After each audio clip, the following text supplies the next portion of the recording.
site de Lille, c'est le site historique de l'ICAM qui a été fondé en 1898 par des industriels chrétiens de Lille et puis la Compagnie de Jésus. Donc avec dès le début une volonté d'associer les compétences techniques et les compétences humaines.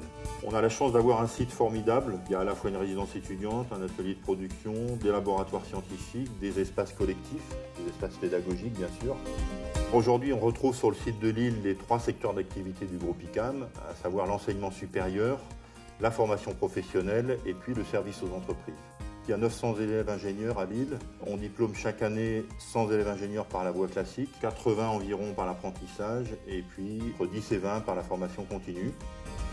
Sur le site ICAM, depuis quelques années, on a développé l'école de production, qui est un mode d'apprentissage original pour insérer des jeunes. On est donc tout à fait dans le cadre de la mission de l'ICAM. Une école de production, c'est la possibilité pour des décrocheurs scolaires d'avoir un projet professionnel et d'apprendre un métier. C'est d'accueillir nos jeunes qui sont décrocheurs, donc qui sont en perte de confiance, de les accompagner vers la réussite. Les pièces sur lesquelles les jeunes travaillent sont des pièces usinées, fabriquées pour l'industrie. L'école de production est intégrée à l'ICAM au sein de l'école d'ingénieurs. Ça crée de la mixité sociale. C'est un public que l'on peut mettre en parallèle avec ce que l'on va retrouver dans l'industrie, des cadres dirigeants, des techniciens et des opérateurs. Et tout ce monde apprend à travailler ensemble. Il y a 4 axes importants. C'est d'abord la formation des permanents, notamment à la pédagogie ignatienne. Il y a 1001 façons d'être ingénieur. La PDD, ça veut dire pédagogie de la décision. C'est une tradition propre à l'ICAM. C'est en même temps aider quelqu'un à se poser des questions personnelles, mais au service aussi de son futur métier et puis de la société dans laquelle il va travailler. C'est aider chacun à découvrir qui il ou elle est appelé à être comme ingénieur et comme homme ou femme de façon la plus libre et ouverte au monde possible. Maintenant, nos objectifs, c'est d'être de plus en plus internationaux, d'inscrire nos modes pédagogiques dans la modernité, de développer notre proximité des entreprises, notamment sur l'axe formation et sur l'axe R&D, apporter notre contribution à l'art et à la manière de faire monde. C'est très important qu'un ingénieur ou futur ingénieur, durant sa formation, soit confronté à l'international. In future, when you're working in a company, you work in a team. You have many challenges to face. So this international exposure will help you to integrate yourself with different kinds of people. Il y a des marches à franchir et on a besoin d'un apport en fonctionnement à la fois pour la formation des permanents et puis le développement des pédagogies transversales de l'ordre de 200 000 € par an pendant 4 ans.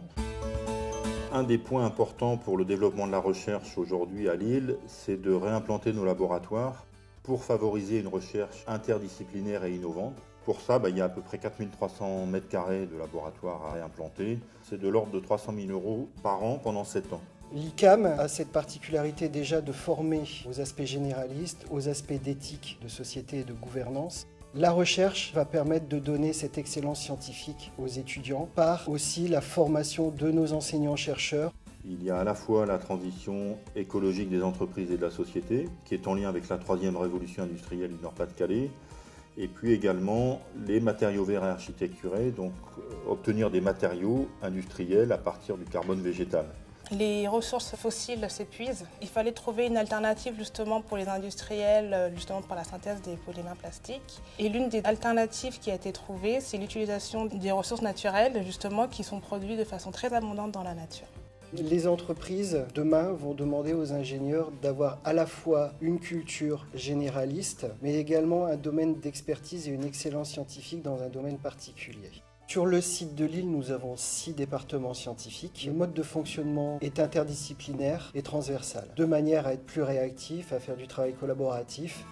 Pour aller plus loin dans la recherche sur le site de Lille, aujourd'hui, on a besoin d'augmenter le temps des enseignants-chercheurs pour la recherche. Un enseignant-chercheur ne fait pas que de la recherche, il doit également participer au montage de projets collaboratifs. On a aujourd'hui besoin d'investissements propres en matériel pour pouvoir faire des preuves de concept qui sont importantes dans un contexte de concurrence internationale. La vision du groupe, faire bénéficier le progrès scientifique au plus grand nombre tout en accompagnant les entreprises dans la transition environnementale et sociétale. Nous allons avoir à financer énormément au niveau de la recherche, au niveau de la R&D. À cela s'ajoutent des besoins d'investissement importants et en particulier pour la modernisation du site où quand on prend l'ensemble des aspects entre le sport, l'accessibilité PMR, l'efficacité énergétique du site et la réimplantation des laboratoires, on est sur une enveloppe d'environ 8 millions d'euros. C'est vrai qu'on compte beaucoup sur la campagne d'AS et Développement pour nous aider à franchir ces quelques marches. Merci de votre soutien, vous êtes les bienvenus sur le site de Lille pour venir le découvrir.